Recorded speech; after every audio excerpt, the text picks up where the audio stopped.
خوش نصیب لوگ وہ جن کو نصیب ہو صحبت اللہ۔ راہ ولی میں وہ تاثیر دیکھی، بدلتی ہزاروں کی تقدیر دیکھی۔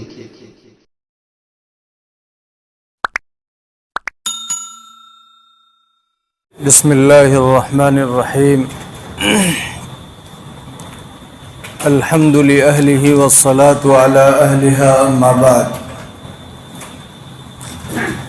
بزرگان محترم، نوجوانوں، زکوٰۃ اسلام کے فرائض میں سے ایک اہم فریضہ ہے۔ سن 2 ہجری میں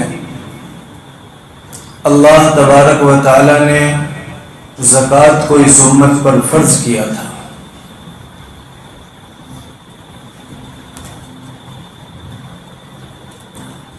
زکوٰۃ اللہ کے نبی صلی اللہ علیہ وسلم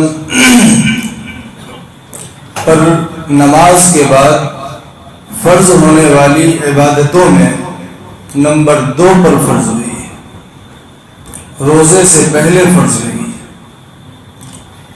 اور اسلام ایک ایسا نظام کا نام ہے جو اپنے پڑوسی سے لے کر دنیا کے آخری کونے میں رہنے والے انسان تک کی فکر کرتا ہے۔ اسی لیے حدیث میں آیا کہ وہ آدمی کامل مومن نہیں ہو سکتا جو اپنا پیٹ بھر کر کے کھا کر کے سو جائے اور اس کا پڑوسی اس کے پڑوس میں بھوکا ہو۔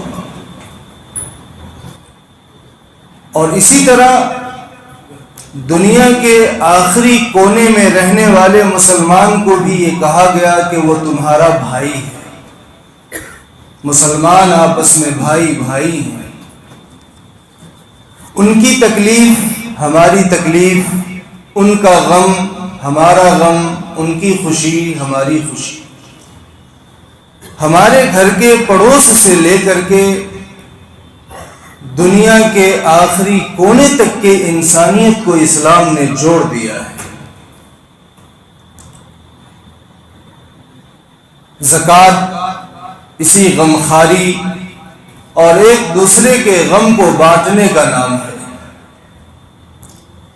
ہمیں اللہ تبارک و تعالیٰ نے پیسے دیے، مال و دولت دیا، لیکن ہمارے محلے میں، ہمارے علاقے میں، ہمارے گاؤں میں، ہمارے ضلع میں غریب ہیں، بیوہ ہیں، محتاج ہیں، کھانے کا پیسہ نہیں، پہننے کو کپڑا نہیں، ضروریات زندگی پوری نہیں کر سکتے۔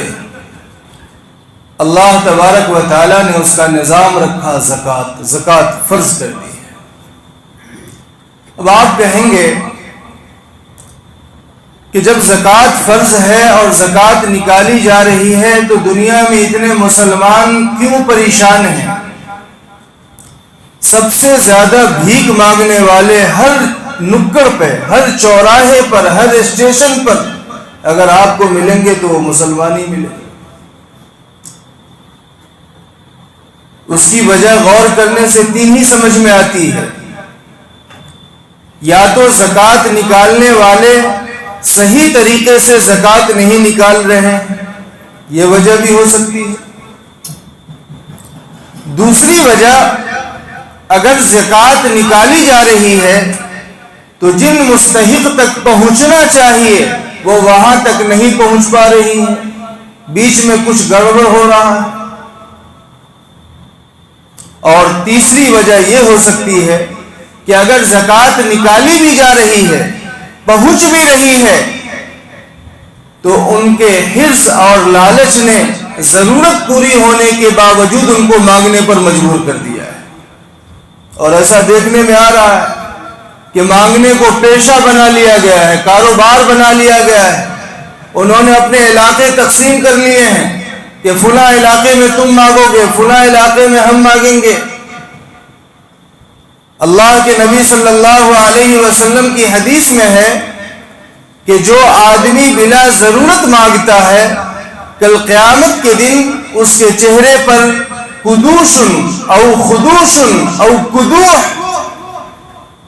زخم ہوں گے، بڑے بڑے پھوڑے ہوں گے۔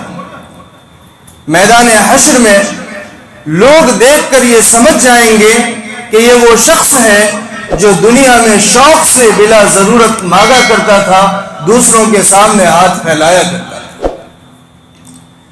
میرے بھائیوں غور کیجئے، اگر زکوٰۃ سے غریب مسلمانوں کی، ضرورت مند مسلمانوں کی ضرورت پوری ہونے والی نہ ہوتی تو اللہ تبارک و تعالی زکوٰۃ کے علاوہ کچھ اور بھی فرض کرتا، لیکن اللہ نے زکوٰۃ کے علاوہ کوئی اور چیز مالی اعتبار سے فرض نہیں کی، بلکہ صرف اور صرف اللہ نے مالی اعتبار سے زکوٰۃ کو فرض کیا ہے۔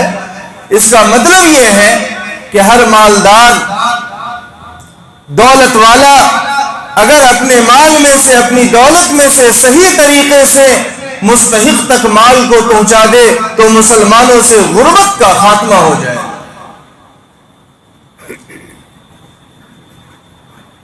انسان کے دماغ میں آتا ہے کہ زکوٰۃ ادا کروں گا تو مال کم ہو جائے گا۔ دیکھو قرآن کریم میں اللہ تبارک و تعالی نے جہاں بھی خرچ کرنے کو کہا ہے، پورے قرآن میں غور کیجئے، مما رزقناہم ينفقون ينفقون مما رزقهم اللہ، یہ نہیں کہا کہ تم اپنے مال میں سے خرچ کرتے ہو، بلکہ اللہ نے یہ کہا کہ اللہ کے دیے میں سے خرچ کرتے ہو۔ جو 1 لاکھ 1 کروڑ ارب پتی بنے بیٹھے ہو، ذرا غور تو کرو کہ یہ دیا ہوا کس کا ہے۔ اللہ اس بات پر بھی تو قادر تھا کہ جو آج تمہارے سامنے مانگنے کے لیے آیا، اللہ تمہیں اس کی جگہ کھڑا کر دیتا، اور مالی اعتبار سے جس پوزیشن پر ہو اللہ اس مانگنے والے کو تمہاری جگہ بیٹھا دیتا۔ اسی لیے زکوٰۃ نکالتے وقت یہ نہ سوچو کہ میں اپنے مال میں سے دے رہا ہوں، بلکہ جب زکوٰۃ کا حساب کرنے کے لیے بیٹھو اور شیطان دل میں وسوسہ ڈالے تو ان پیسوں کو یہ سوچنا، ان دولت کو دیکھنے کے وقت یہ سوچنا کہ یہ میرا نہیں ہے، یہ تو اللہ کا دیا ہوا ہے، اللہ کے دیے ہوئے میں سے اللہ کے کہنے کے مطابق میں نکال رہا ہوں، کوئی حرج کی بات نہیں۔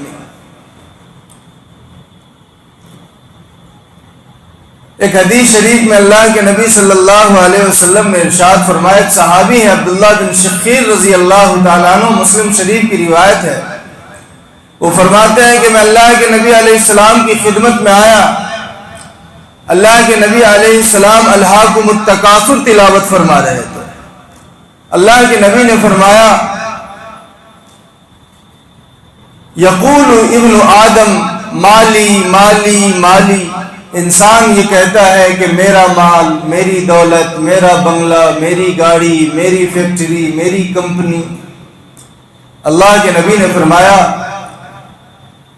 وَهَلْ لَكَ يَا ابْنَ آدَمَ مِن مَالِكَ إِلَّا ثَلَاث، تیرے لیے تمہارے مال میں سے صرف 3 چیز ہے بس، مَا أَكَلْتَ فَأَفْنَيْتَ، جو تم نے کھا لیا، کھا کے ختم کر دیا، وہ تمہارا ہے، وَمَا لَبِسْتَ فَأَبْلَيْتَ، جو پہن کر تم نے کپڑے پرانے کر دیے وہ تمہارا ہے، وَمَا تَصَدَّقْتَ فَأَمْضَيْتَ، جو صدقہ، زکوٰۃ، خیرات دے کر تم نے اللہ کے یہاں اسٹاک کر دیا ہے وہ تمہارا ہے۔ ان تینوں کے علاوہ کچھ بھی تمہارا نہیں ہے۔ سانس رکتے ہی تمہارے وارثین تمہارے مال کے سلسلے میں جھگڑا کرنے لگے۔ جو کھا لیا ہمارا، جو پہن لیا ہمارا، اللہ کے راستے میں جو دے دیا وہ ہمارا، اس کے علاوہ میرے بھائیوں کچھ بھی ہمارا نہیں ہے۔ اسی لیے زکوٰۃ نکالنے میں، صدقہ فطرہ نکالنے میں بخل سے کام نہ لیجیے۔ آخرت کے فائدے کی چیز بھی ہے اور دنیا کے فائدے کی چیز بھی ہے۔ آج دیکھتے دنیا کے حالات، بینک سے فراڈ پیسے نکال لیتا ہے اکاؤنٹ سے، اکاؤنٹ خالی ہو گیا، بلیک میل ہو جاتا ہے، چوری ہو جاتا ہے، دکان میں آگ لگ جاتی ہے، دھوکہ دینے والا دھوکہ دے دیتا ہے، قرض لینے والا قرض ادا نہیں کرتا، مالی اعتبار سے آدمی پریشان ہے۔ مسلمانوں یاد رکھو، جس مال کی زکوٰۃ نکال دی گئی وہ مال اللہ کی حفاظت میں چلا جاتا ہے، اور جب وہ مال اللہ کی حفاظت میں چلا گیا، اللہ کو کوئی بلیک میل نہیں کر سکتا، اللہ کو کوئی دھوکہ نہیں دے سکتا۔ جس مال کا محافظ اللہ ہو اس مال کو کوئی چوری نہیں کر سکتا ہے، اس کو کوئی دغا اور دھوکہ نہیں دے سکتا ہے۔ اسی لیے چاہتے ہو کہ ہمارا مال محفوظ رہے تو اس مال کی زکوٰۃ نکال دو، اس مال کا محافظ اللہ ہو جائے۔ ایک واقعہ بیان کرتا ہوں، اس کے بعد آپ حضرات کے سامنے چند اہم مسائل بیان کروں گا۔ کسی کتاب میں نے ایک واقعہ پڑھا تھا، پرانے زمانے میں لوگ کپڑے کا بٹوا رکھتے تھے جس میں پیسے وغیرہ رکھتے تھے، پرس کا اور جیب کا نظم نہیں تھا، اور غسل خانے لوگوں کے گھروں میں نہیں ہوتے تھے۔ جیسے بہت قریب پہلے میونسپلٹی کے غسل خانے اور ٹوائلٹ ہمارے شہروں میں ہوتے تھے، ویسے ہی پرانے زمانوں میں غسل خانے اور ٹوائلٹ ایک جگہ ہوتے تھے، سب لوگ وہاں جا کر کے غسل کرتے تھے، اس کو حمام کہا جاتا تھا۔ ایک نوجوان حمام میں غسل خانے میں غسل کرنے کے لیے گیا، وہ اپنا بٹوا جس میں پیسہ رکھا ہوا تھا غسل خانے میں بھول کر کے آ گیا۔ اب اس کے بعد کوئی دوسرا آدمی غسل کرنے کے لیے گیا، جیسے ہی اس نے غسل خانہ کا دروازہ کھولا تو دیکھا کہ وہاں پر ایک اژدہا بیٹھا ہوا ہے۔ اب بڑا ہنگامہ ہوا، سارے لوگ وہاں جمع ہو گئے کہ غسل خانے میں ایک سانپ ہے، اژدہا ہے، ساری بھیڑ جمع ہو گئی۔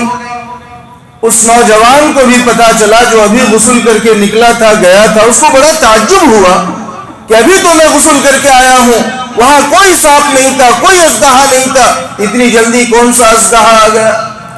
وہ بھیڑ کو چیرتا ہوا آگے بڑھا، غسل خانے میں گیا، اس کو نظر آیا کہ میرا بٹوا یہیں پڑا ہوا ہے، اس نے اپنا بٹوا لیا اور نکل کر کے آ گیا۔ لوگوں کو بڑا تعجب ہوا کہ ابھی ہماری آنکھیں اژدہا دیکھ رہی تھی، سانپ دیکھ رہا تھا، لیکن یہ نوجوان کون سا ہے؟ یہ تو لگتا ہے کہ اللہ کا ولی ہے، صاحب کرامت ہے کہ جو ہمیں سانپ نظر آتا ہے، یہ اس کا بٹوا تھا۔ بڑا تعجب ہوا۔ اس زمانے کے علماء نے اس نوجوان کو بلایا اور بلا کے پوچھا کہ ماجرا کیا ہے، حقیقت کیا ہے؟ اس نوجوان نے کہا کہ جو یہ میرے بٹوے میں پیسے ہیں، میں 1-1 روپے کی زکوٰۃ نکال دیا کرتا ہوں، ہو سکتا ہے کہ اللہ تبارک و تعالیٰ نے میرے مال کی حفاظت کرنے کے لیے اس بٹوے میں رکھے ہوئے پیسوں کو دوسرے کے سامنے اژدہے کی شکل میں بنا دیا تاکہ اس کے مال کی حفاظت ہو جائے، ورنہ کوئی بھی لے کے بھاگ جاتا۔ یہ دنیا کی حفاظت ہے میرے بھائیوں، اس لیے زکوٰۃ پابندی سے نکالیے اور 1-1 پیسے کی نکالیے، زکوٰۃ نکالنے میں بخل نہیں ہونا چاہیے۔ چند مسائل میں آپ حضرات کے سامنے بیان کرتا ہوں۔ دیکھو، سب سے پہلے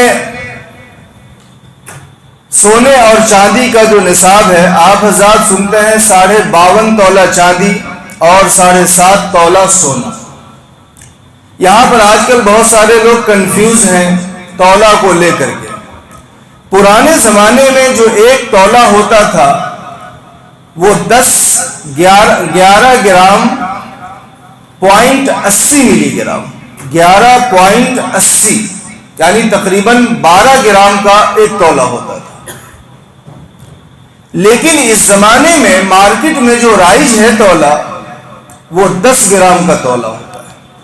تو یہ 52.5 تولہ چاندی یا 7.5 تولہ سونا جو آپ نے علماء سے سنا ہے، کتابوں میں یہی لکھا ہوا ہے، اس پرانے وزن کے حساب سے جس زمانے میں تقریباً 12 گرام کا 1 تولہ ہوتا تھا، لیکن آج مارکیٹ میں 12 گرام کا تولہ نہیں ہوتا ہے بلکہ 10 گرام کا تولہ ہوتا ہے۔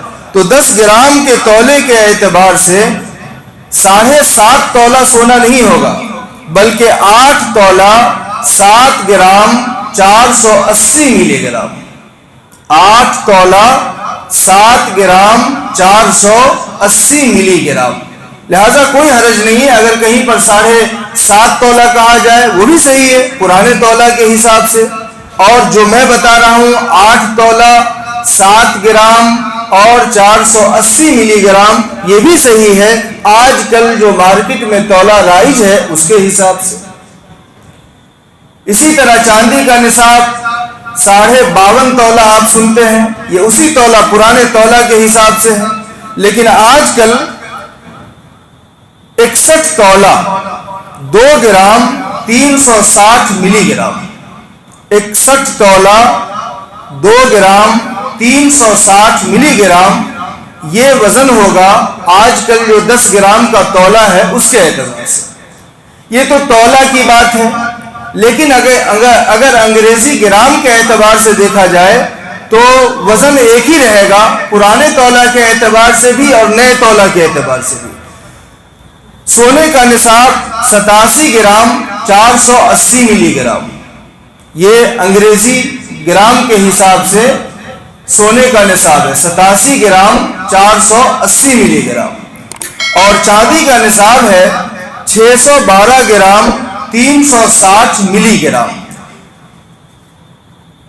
اس کے بعد اگلا مسئلہ یہ ہے کہ آج کل بہت سارے لوگ انشورنس کرواتے ہیں، لائف انشورنس، جیون بیمہ LIC۔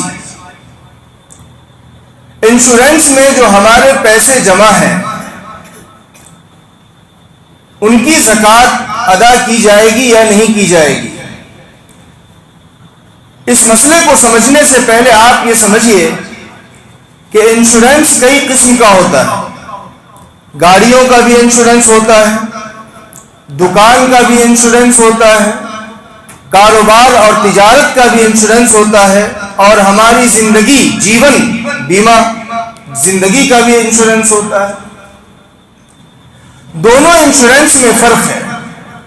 گاڑی کا، کاروبار کا اور دکان کا جو انشورنس ہوتا ہے اس کی نوعیت یہ ہوتی ہے کہ آپ انشورنس کمپنی میں پیسے جمع کریں گے،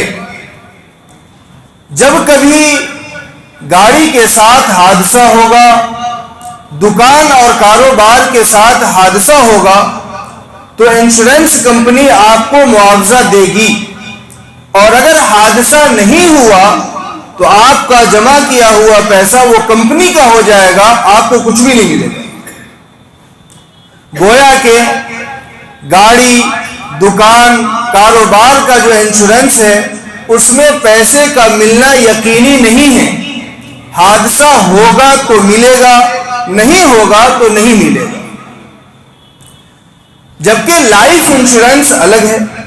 لائف انشورنس کی ایک مدت ہوتی ہے، مثلا 20 سال آپ کو جمع کرنا ہے قسط میں پیسے۔ اگر اس مدت سے پہلے 20 سال سے پہلے آپ کا انتقال ہو جاتا ہے تو کمپنی آپ کو پورا پیسہ دے گی، چاہے آپ نے 2 ہی قسط کیوں نہ جمع کیا ہو، 2 ہی سال کیوں نہ جمع کیا ہو، 18 سال باقی ہے، لیکن آپ کو کمپنی پورا پیسہ لوٹا کر کے دے گی۔ اور اگر کوئی آدمی زندہ رہا اور 20 سال تک اس نے پابندی سے بھر دیا تو پھر کمپنی اس کو 20 سال کا جو جمع کیا وہ اور سود کے ساتھ اس کو لوٹاتی ہے۔ تو لائف انشورنس میں پیسے کا ملنا یقینی ہوتا ہے۔ لہذا اب مسئلہ یہ سمجھیے کہ گاڑی، دکان اور کاروبار کا جو انشورنس ہوتا ہے اس میں جو ہم نے پیسہ جمع کیا ہے اس پیسے کا ملنا یقینی نہیں ہے، لہذا ان پیسوں کی زکوٰۃ نہیں نکالی جائے گی۔ اور لائف انشورنس میں جو ہم نے پیسہ جمع کیا ہے اس پیسے کا ملنا یقینی ہے، مدت سے پہلے انتقال ہو جائے تو بھی ملے گا، اور اگر انتقال نہ ہو مدت پوری کر لے تو بھی وہ پیسہ ملے گا، یہ پیسہ ملنا یقینی ہے۔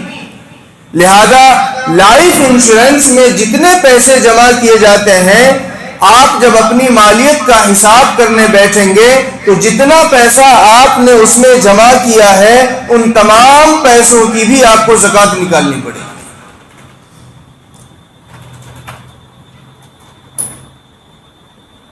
دوسرا مسئلہ، بہت سارے لوگ بینکوں میں فکس ڈپازٹ کر دیتے ہیں، بیٹی کے نام سے، بیٹا کے نام سے یا اپنے ہی نام سے. تو جو مال فکس ڈپازٹ کر دیا گیا 5 سال کے لیے، 10 سال کے لیے، آپ اس کو اس سے پہلے نہیں نکال سکتے ہو، بینک آپ کو نہیں دے گی.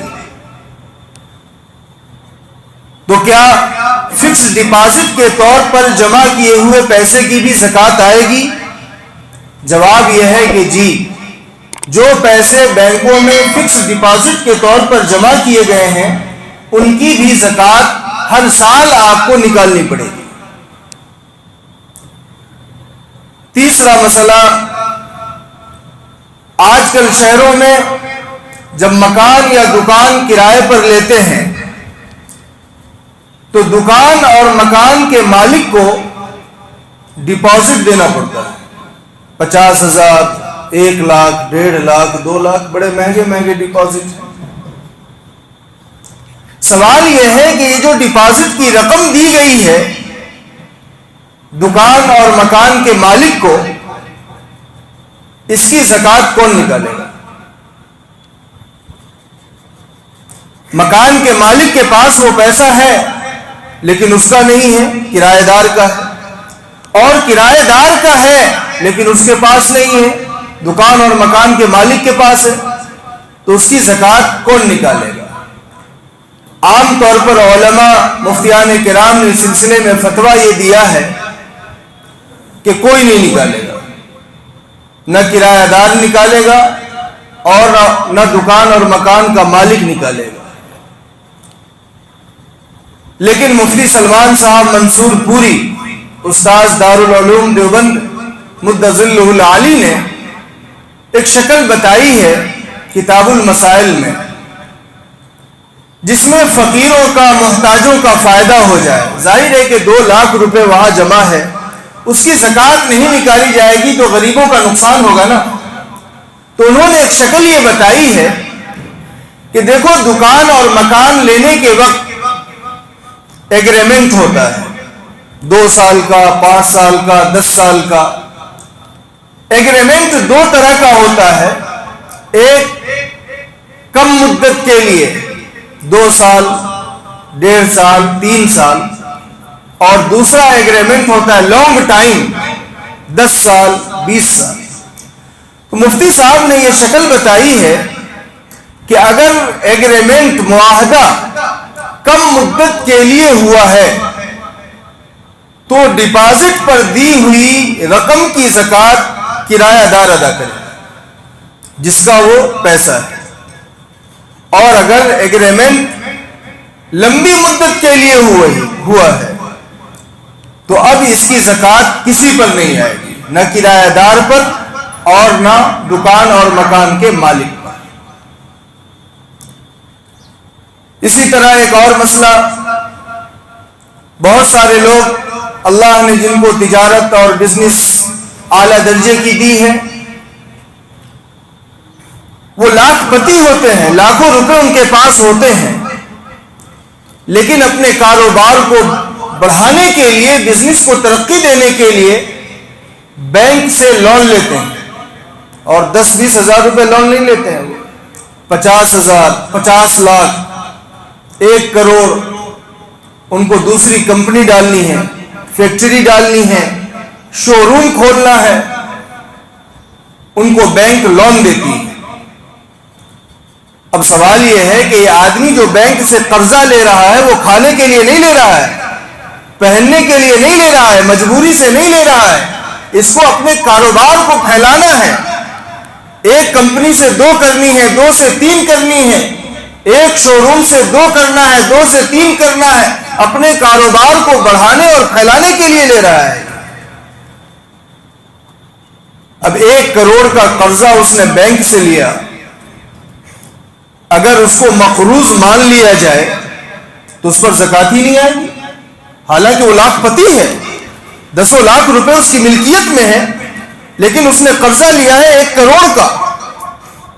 اگر 1 کروڑ کا اس کو مقروض مان لیا جائے تو اس پر زکوٰۃ فرض نہیں ہوگی، حالانکہ اس کی ملکیت میں 10-20 لاکھ روپے پہلے سے ہیں، تو غریبوں کا نقصان ہو جائے گا نا.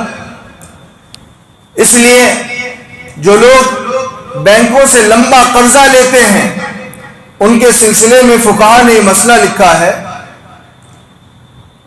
کہ ٹوٹل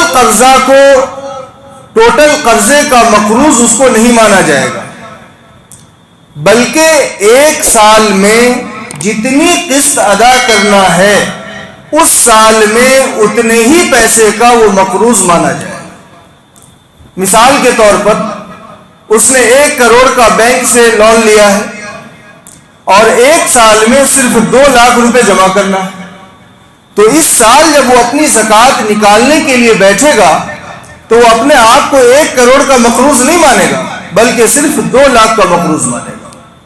اپنی ملکیت میں سے 2 لاکھ کو سائڈ کر دے، مقروض مان لے، اور اس کے علاوہ پوری ملکیت کی اس کو زکوٰۃ نکالنی پڑے گی.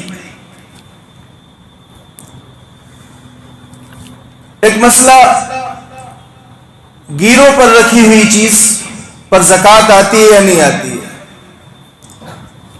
پیسہ نہیں ہے، گھر میں بیوی کا زیور رکھا ہوا ہے، زیور ہم لے جا کر کے جویلری کے یہاں رکھ دیتے ہیں، یا آج کل بہت ساری ایسی جگہ بھی ہیں جو بغیر سود کے قرضہ دیتی ہیں، سنا مرکز کی طرف ہے. زیور رکھیے اور قرضہ لے جائیے. تو جو زیورات گروی پر رکھ دیے گئے ان پر زکوٰۃ نہیں آتی، نہ گروی پر رکھنے والے پر آئے گی اور نہ جن کے پاس رکھی گئی ہے ان پر آئے گی. ان پر تو کیوں آئے گی؟ ان کا تو زیور ہے ہی نہیں، اور جن کا زیور ہے ان کی ملکیت میں ابھی نہیں ہے، قبضہ نہیں ہے ان کا. تو گیروں پر رکھی ہوئی چیز جب تک گیروں پر رکھی رہے، چاہے 10 سال کیوں نہ رکھی رہے، وہ ان زیورات پر زکوٰۃ نہیں آتی ہے.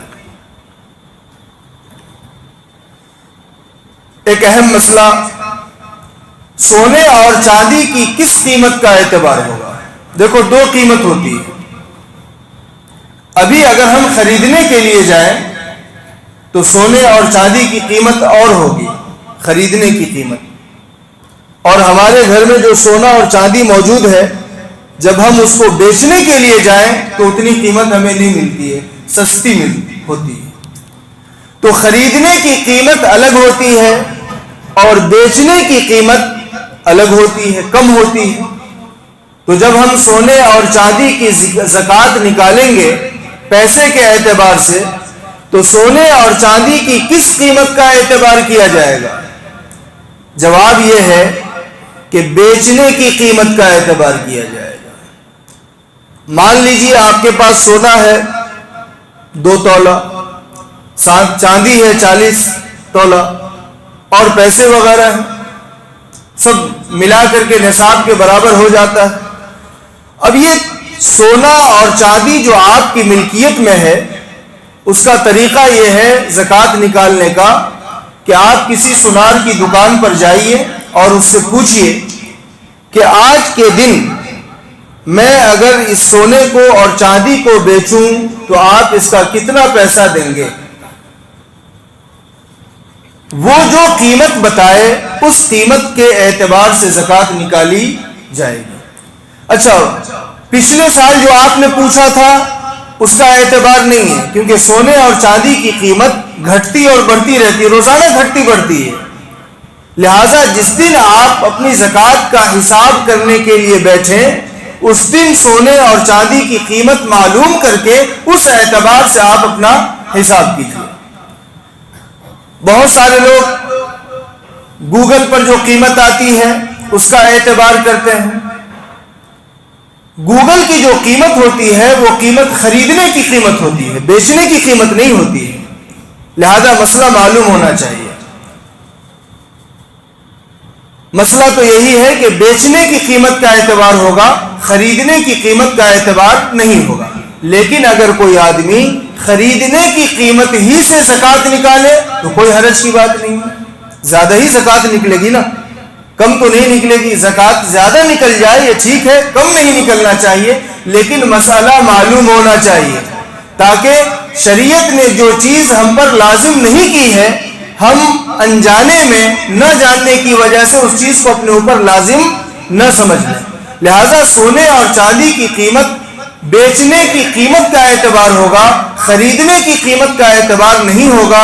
خریدنے کی قیمت زیادہ ہوتی ہے، بیچنے کی قیمت کم ہوتی ہے، لیکن اگر کوئی آدمی خریدنے کی قیمت کے اعتبار سے ہی نکالے تو کوئی حرج کی بات نہیں.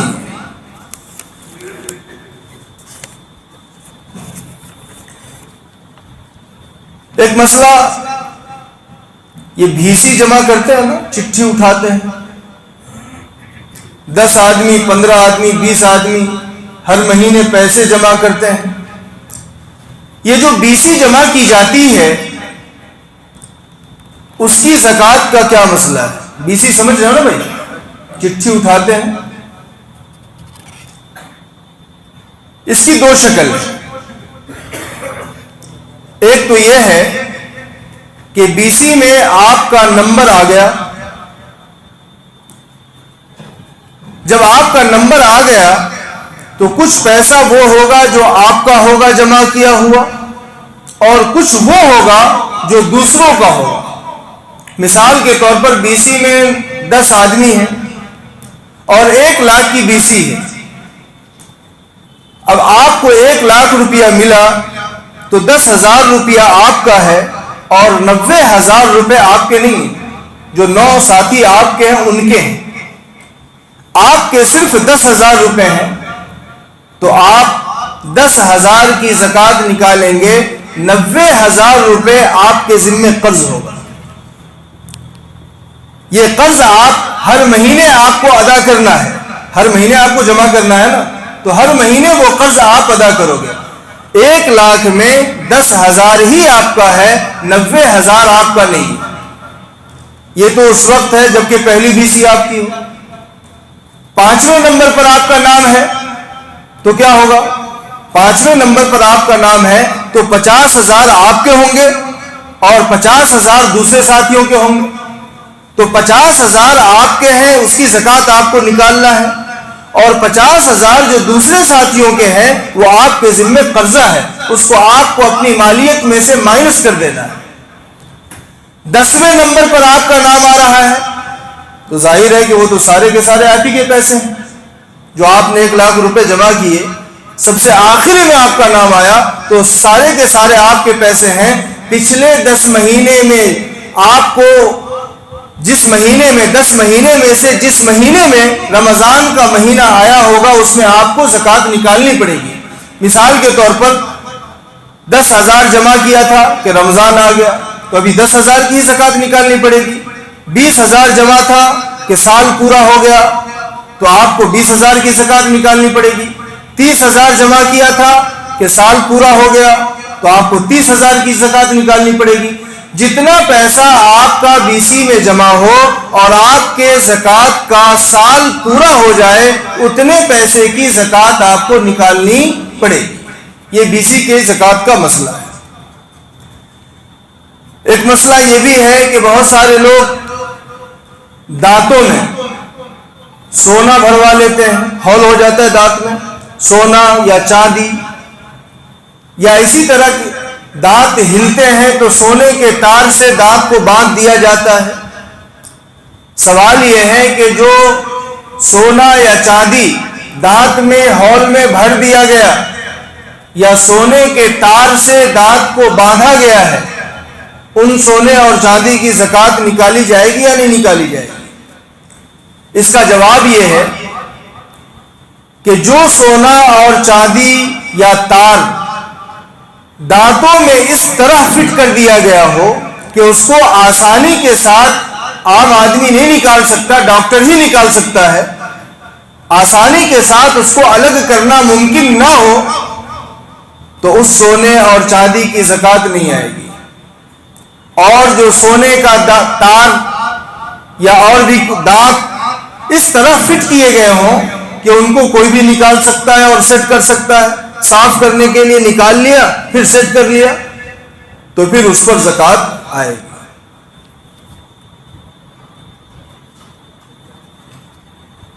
ایک مسئلہ یہ بھی ہے کہ ہم نے اپنی زکوٰۃ کا حساب کیا اور مثال کے طور پر 10,000 روپے زکوٰۃ فرض ہوئی، میں نے 10,000 روپے نکال کر کے الگ رکھ دیا، تو یاد رکھیے صرف 10,000 روپے نکال کر کے الگ کر دینے سے زکوٰۃ ادا نہیں ہوتی ہے جب تک آپ وہ پیسہ کسی زکوٰۃ کے مستحق کو مالک بنا کر کے نہ دے دیں۔ جب آپ کسی زکوٰۃ کے مستحق کو مالک بنا کر کے پیسہ دے دیں گے تو آپ کی زکوٰۃ ادا ہوگی۔ صرف زکوٰۃ کی نیت سے زکوٰۃ کی رقم کو الگ کر کے رکھ دینے سے زکوٰۃ ادا نہیں ہوتی ہے۔ ایک مسئلہ یہ ہے کہ زکوٰۃ کن کو دے سکتے ہیں اور کن کو نہیں دے سکتے ہیں۔ دیکھو بہت آسان ہے، اصول فروع کو نہیں دے سکتے ہیں۔ اصول فروع کیا ہے؟ ہمارے اوپر باپ، ماں، دادا، دادی، پردادا، پردادی، اوپر تک چلے جائیے، نانا، نانی، پڑنانا، پڑنانی، سکڑنانا، سکڑنانی، جو بھی ہو اوپر تک، یعنی باپ کے اوپر اور ماں کے اوپر جتنے بھی ہیں ان کو زکوٰۃ نہیں دے سکتے۔ اسی طرح ہمارے نیچے بیٹا، بیٹی، بیٹے سے جو نسل چلے گی پوتا، پڑپوتا، لگڑ پوتا، بیٹی سے جو نسل چلے گی نواسی، نواسا، ان کے بچے، ان کے بچے، ان کے بچے، ان کو زکوٰۃ نہیں دے سکتے۔ اور شوہر بیوی کو، بیوی شوہر کو زکوٰۃ نہیں دے سکتے۔ ان تینوں کے علاوہ ہر ایک کو دے سکتے ہیں۔ سوتیلا باپ، سوتیلی ماں، ان کو بھی زکوٰۃ دے سکتے ہیں۔ یہ جو ماں باپ کہا گیا یہ حقیقی ماں باپ ہیں، اپنے ماں باپ، لہذا سوتیلی ماں، سوتیلے باپ کو سوتیلی اولاد زکوٰۃ دے سکتی ہے۔ اسی طرح ایک ماں ہوتی ہے رضاعی ماں، رضاعی ماں جس نے بچے کو بچپن میں دودھ پلا دیا تھا، دودھ پلانے والی ماں، اس کو بھی زکوٰۃ دی جا سکتی ہے۔ آدمی اپنے سگے بھائی کو زکوٰۃ دے سکتا ہے، سگی بہن کو زکوٰۃ دے سکتا ہے اگر یہ سب زکوٰۃ کے مستحق ہوں۔ خالہ کو دے سکتے ہیں، خالو کو دے سکتے ہیں، ماما کو دے سکتے ہیں، ماموں کو، پھوپھا کو، پھوپھی کو، چچا کو، چچی کو، سب کو دے سکتے ہیں۔ اسی طرح سسر اور ساس اپنے داماد کو دے سکتے ہیں، داماد اپنے سسر ساس کو دے سکتے ہیں۔ سسر اور ساس اپنی بہو کو اگر وہ زکوٰۃ کی مستحق ہو تو اس کو زکوٰۃ دے سکتی ہیں۔ بہو اگر مالدار ہے تو اپنے ساس اور سسر کو زکوٰۃ دے سکتی ہے۔ ان سب لوگوں کو زکوٰۃ دینا جائز ہے۔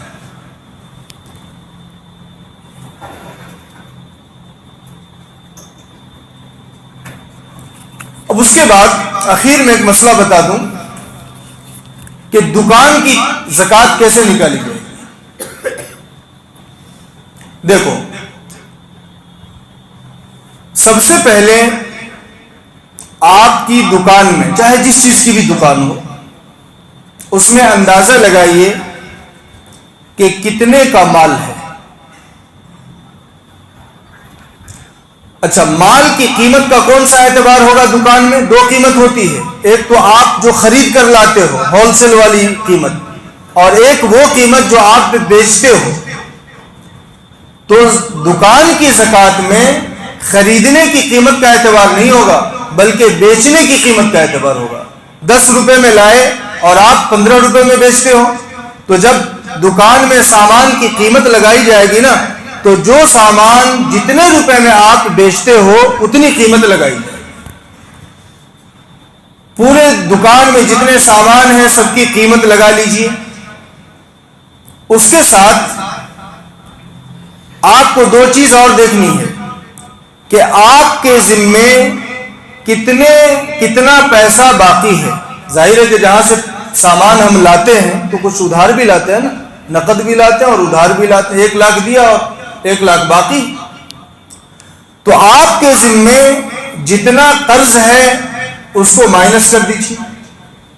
اچھا، ایسا بھی ہوتا ہے نا کہ آپ ادھار بھی بیچتے ہو، نقد بھی بیچتے ہو، اور 1 لاکھ روپیہ آپ کا لوگوں کے ہاں ادھار باقی ہے، تو اس کو جوڑ لو۔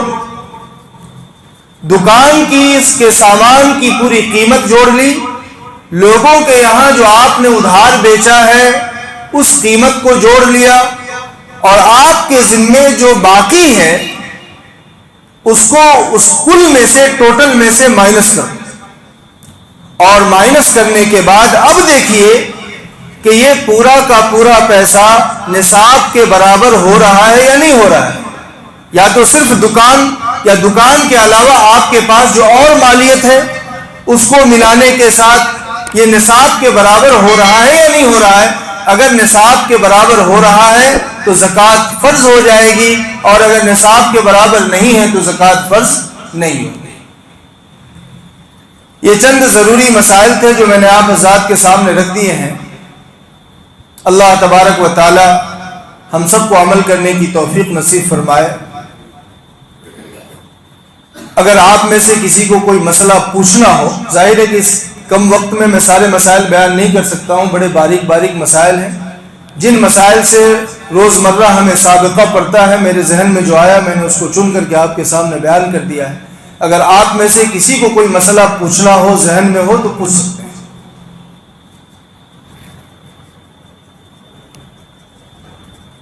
بی سی کا آپ نے بتایا، جیسا بی سی کا میرا نمبر 10واں نمبر ہے، میرے سے بھرے گا 1,20,000 روپے، میرے جب 1.5 لاکھ روپے جمع ہوگا تو اس کی جگہ کرنا پڑے گی؟ جی کرنا پڑے گی۔ اگر بیچ میں رمضان آ جائے یا آپ کے رمضان نہ بھی آئے، آپ کے مال پر سال گزر جائے، سال نہیں گزرا، مطلب جیسے 5 مہینے ہو گئے نہیں، اگر آپ کے جو زکوٰۃ کا سال ہے وہ نہیں گزرا ہے تب تو 5 مہینے ہو گئے، ابھی یہ 5واں میرا 1.5 لاکھ روپے میرے جمع ہو گئے کسی بھی، اچھا، اس کی جگہ کرنا پڑے گی؟ اس کے علاوہ آپ کے پاس کچھ بھی نہیں، تو ابھی 5 مہینے ہوئے ہیں تو آپ پر ابھی زکوٰۃ نہیں ہے۔ اگر اس کے علاوہ آپ کی ملکیت میں کچھ بھی نہیں، کیونکہ جو دوسرا تھا اس کا تو کاٹ دیا میں نے، جو میرے پاس تھا اس کے ساتھ اس کو بھی لگانا پڑے گا۔ ہاں 5 مہینے ہوئے ہیں نا، اگر آپ کے پاس مہینے کے اندر میرے 1.5 لاکھ روپے جمع ہو 1.5 لاکھ جمع ہے اور آپ کی ملکیت میں اور بھی کچھ ہے جس کی وجہ سے آپ صاحب نصاب بن رہے ہیں، تو ابھی جب آپ نے زکوٰۃ نکالی ہے تو اس 1.5 لاکھ کی بھی زکوٰۃ آپ نکالیں گے۔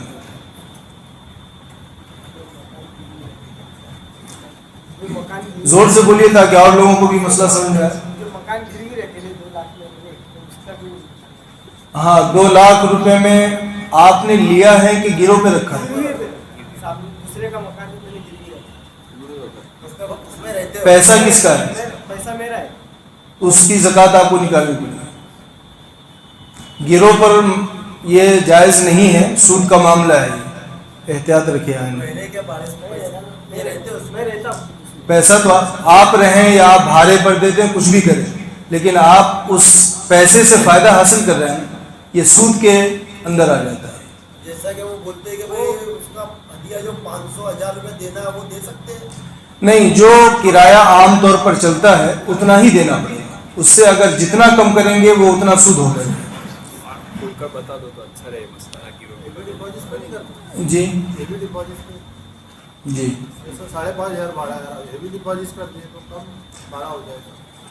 وہ ان کے اوپر ہے، ڈپازٹ کی وجہ سے اگر وہ بھاڑا کم کر دیتے ہیں تو یہ جائز ہے، لیکن یہ جو گیروں کا مسئلہ ہوتا ہے، گیروں کا مسئلہ یہ سود میں آ جاتا ہے۔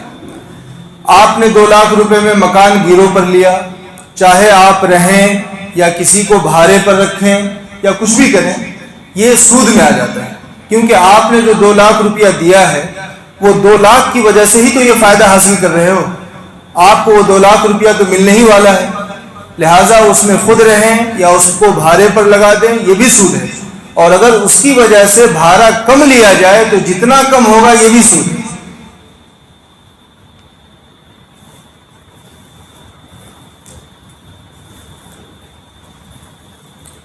ٹھیک ہے، سبحان اللہ و بحمدہ، سبحانک اللہم و بحمدک، ونشہد ان لا الہ الا انت۔ فرمائیے۔ وہ طرح کی کتنی رقم نقد ہے تو آدمی صاحب نصاب ہوگا، نقد اگر ہے رقم نہیں ہے خالی پیسہ ہے تو کتنے پیسے پر آدمی صاحب نصاب؟ دیکھیے اس میں اصل جو بنیاد ہے پیسہ نہیں ہے، اصل جو بنیاد ہے وہ سونا اور چاندی۔ میں نے جو بتایا کہ چاندی 612 گرام 360 ملی گرام جو چاندی ہے، اس چاندی کی قیمت کے برابر اگر پیسہ ہوگا تو وہ صاحب نصاب ہوگا۔ آپ چاندی کی قیمت معلوم کر لیں کہ اتنے چاندی کی قیمت آج کتنی ہے، کیونکہ فکس طور پہ بتانا ممکن نہیں ہے، چاندی کی قیمت گھٹتی بڑھتی رہتی ہے۔ اسی لیے میں نے بیچ میں کہا تھا کہ جس دن آپ زکوٰۃ کا حساب لگا رہے ہیں اس دن کی قیمت آپ معلوم کر لیں، ہے نا۔ تو پیسے کا اعتبار نہیں، اصل ہے چاندی۔ چاندی کی قیمت جتنی ہوگی اتنی قیمت اگر آپ کے پاس ہے، اتنا پیسہ ہے تو آپ صاحب نصاب ہیں۔ مثال کے طور پر کبھی آپ 50,000 میں بھی صاحب نصاب ہوں گے اگر چاندی مہنگی ہوگی تو، اور کبھی آپ 25,000 میں بھی صاحب نصاب ہو جائیں گے اگر چاندی سستی ہوگی تو، ہے نا۔ کبھی چاندی 400 روپے ہوتی ہے، کبھی 500 روپے ہوتی ہے، کبھی 700 روپے بھی ہو جاتی ہے۔ تو ایک قیمت متعین طور پہ نہیں بتایا جا سکتا ہے۔ 612 گرام 360 ملی گرام چاندی کی قیمت جس زمانے میں جتنی ہوگی اتنی قیمت جس آدمی کے پاس ہو وہ اس دن صاحب نصاب ہے۔ 50,000 ہو تو نکال 50,000 ہو اس کو آج کی قیمت 42,460 کیسا ہے؟ اچھا ہاں، میں نے آج نہیں دیکھا تھا، مولانا بتا رہے ہیں کہ آج کی قیمت 42,000 کے قریب ہے۔ تو 42,000 کے قریب 43 مان لیجیے آپ، 43 43,000 روپے اگر کسی کے پاس آج کے دن ہو تو وہ آج صاحب نصاب ہے، ان پر زکوٰۃ فرض ہے۔ آج تک جتنی اس کی ملکیت میں پیسے ہیں تمام پر زکوٰۃ فرض ہو گئے ہیں۔ کھیت پہ زکوٰۃ جی کھیت لیا کھیت تو اس میں زکوٰۃ نہیں، کھیت پر زکوٰۃ نہیں آتی ہے، کھیت پر عشر آتا ہے۔ کھیت کی زکوٰۃ الگ ہے۔ عشر کا مطلب ہوتا ہے کہ کھیت سے جو پیداوار آتی ہے اس کی دو شکل ہوتی ہے۔ اگر سب کچھ ہمارا خرچ ہوا ہے تو 20واں حصہ ادا کرنا ہوتا ہے، اور اگر بارش کے پانی سے ہوا ہمارا خرچ نہیں ہوا ہے تو 10واں حصہ ادا کرنا ہوتا ہے۔ یعنی ہمارے کھیت کے جو پیداوار ہیں اس میں اگر 10 کلو گیہوں پیدا ہوا اور ہمارا خرچ زیادہ نہیں ہوا، پانی بارش ہو گئی، کچھ ہمارا زیادہ خرچ نہیں ہوا، تو ایسی صورت میں 10 کلو میں 1 کلو آتا ہے، اور اگر پانی ہم نے ڈالا اور بھی خرچ ہوا تو 10 کلو میں آدھا کلو آئے گا۔ اس کو 10واں حصہ اور 20واں حصہ کہا جاتا ہے۔ وہ کھیت کا معاملہ الگ ہے، وہ پیداوار سے تعلق ہے۔ جب پیداوار ہوگی اس وقت 10واں یا 20واں حصہ نکالا جائے گا۔ اس مال کی زکوٰۃ سے کھیت کا تعلق نہیں ہے۔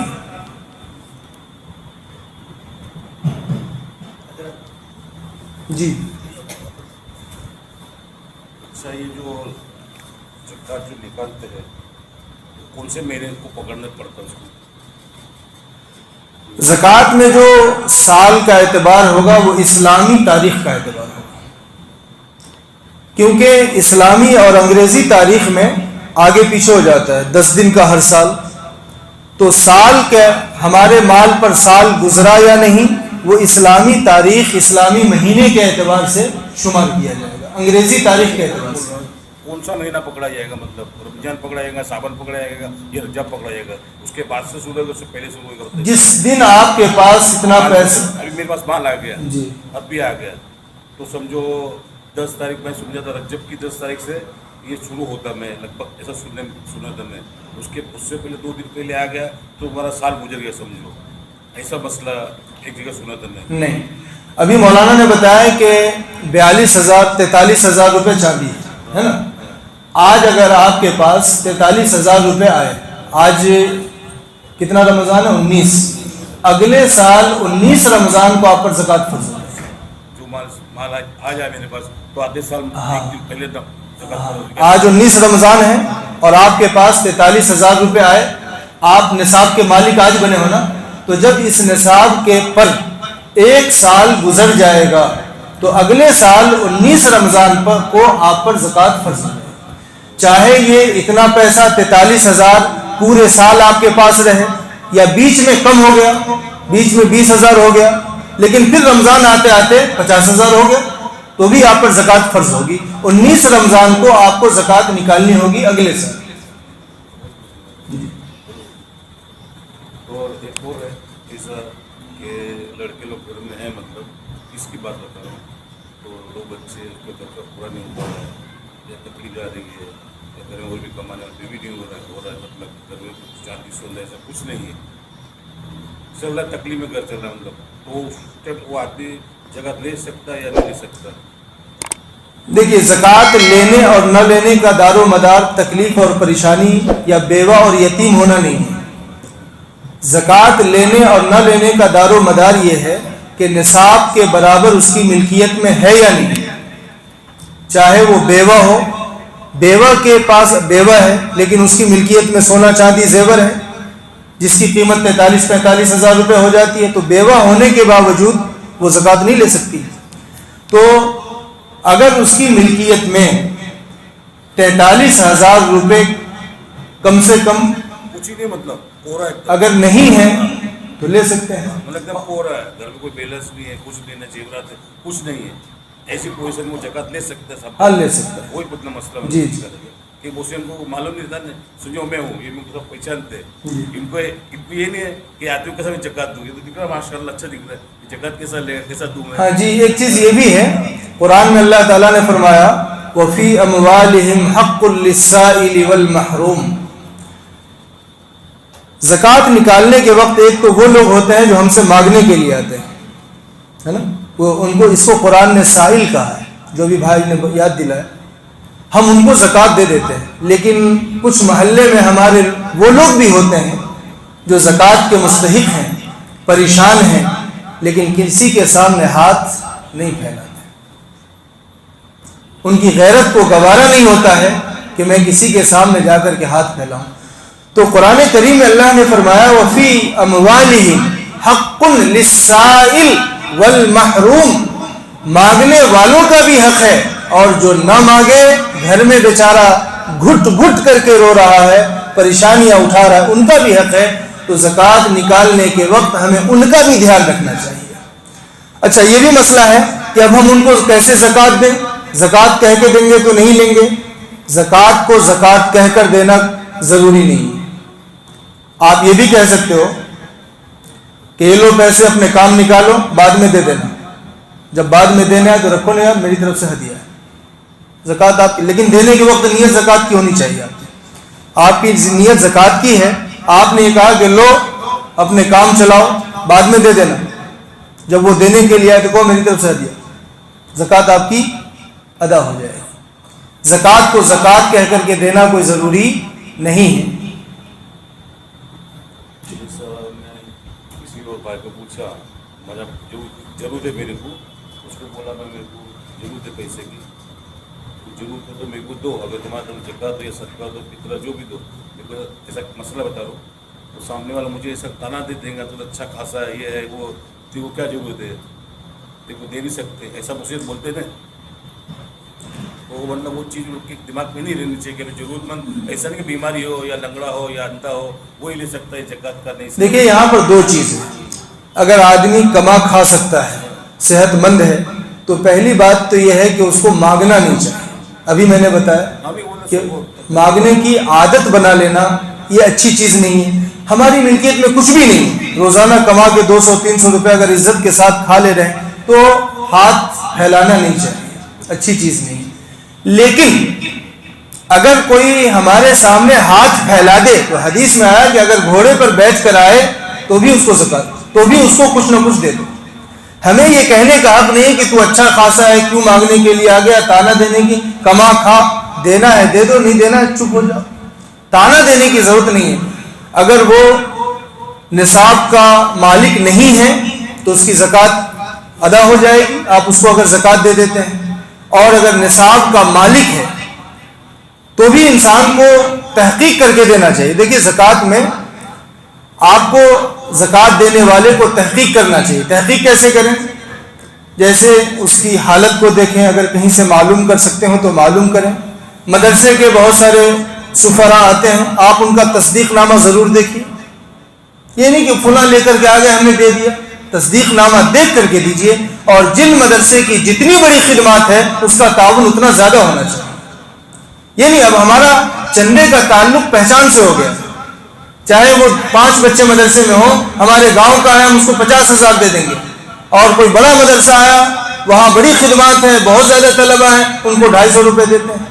جن کی خدمت جہاں جتنی ضرورت ہو اتنی رقم دی جائے، لیکن اس میں اس چیز کا خیال رکھا جائے کہ اپنے اعتبار سے تحقیق کر لی جائے.